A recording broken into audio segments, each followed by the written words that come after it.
আসসালামু আলাইকুম। সবাইকে স্বাগত জানাচ্ছি নতুন একটি রেসিপি দেখার জন্য। আজকে আপনাদের সাথে শেয়ার করব ছোট বড় সবাই পছন্দ করবে এমন একটি সহজ স্ন্যাক্স রেসিপি। আশা করি পুরো ভিডিওটি দেখবেন, রেসিপিটি আপনাদের কাছে সহজ এবং অবশ্যই ভালো লাগবে। চলুন দেখে নিই তৈরির পুরো প্রস্তুত প্রণালী।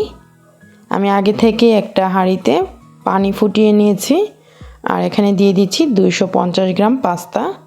আপনারা যে কোনো পাস্তা দিয়েই এই রেসিপিটি তৈরি করতে পারেন। চুলার আঁচটা ফুল আঁচে রেখে অপেক্ষা করছি 5 থেকে 7 মিনিট।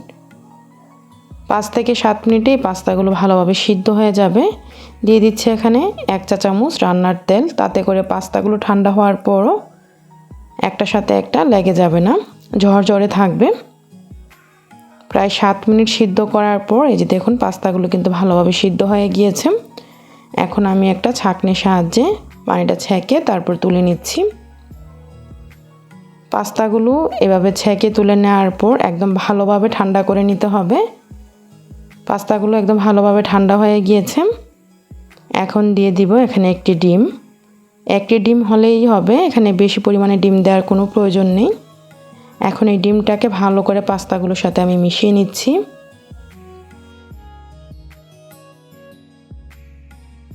ডিমটাকে ভালো করে পাস্তাগুলোর সাথে মিশিয়ে নিয়েছি।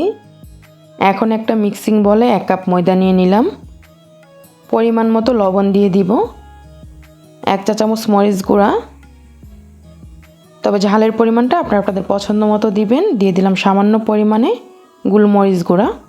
এখন এই সবগুলো শুকনো উপকরণকে ভালো করে মিশিয়ে নিচ্ছি আর সবগুলো শুকনো উপকরণ মেশানো হয়ে গিয়েছে।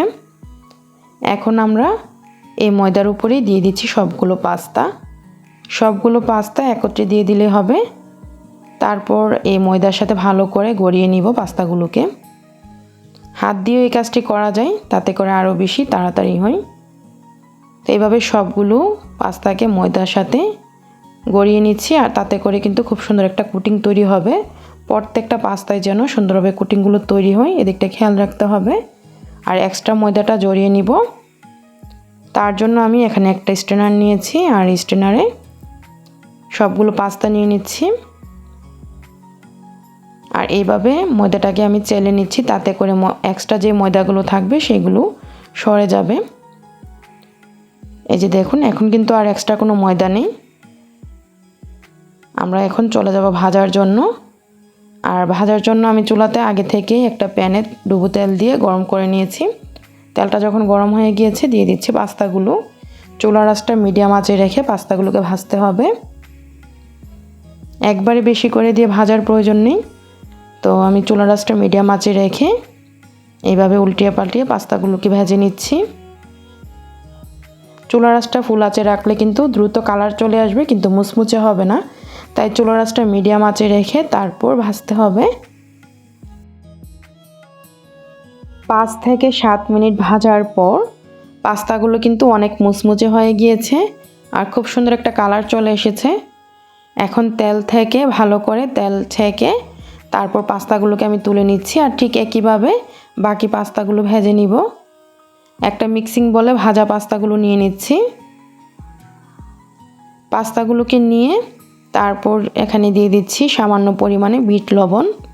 দিয়ে দিবে এখানে আধা চা চামচ মরিচ গুঁড়া, তবে ঝালের পরিমাণ আপনাদের পছন্দ মতো কমিয়ে বাড়িয়ে দিবেন। আর যদি বাচ্চারা খায় তাহলে মরিচ গুঁড়াটা বাদ দিতে পারেন। এখন এই লবণ এবং মরিচটাকে ভালো করে পাস্তাগুলোর সাথে মিশিয়ে নিচ্ছি। অনেক বেশি মুচমুচে হয়েছে। কতটা মুচমুচে হয়েছে আমি আপনাদেরকে ভেঙে দেখাচ্ছি।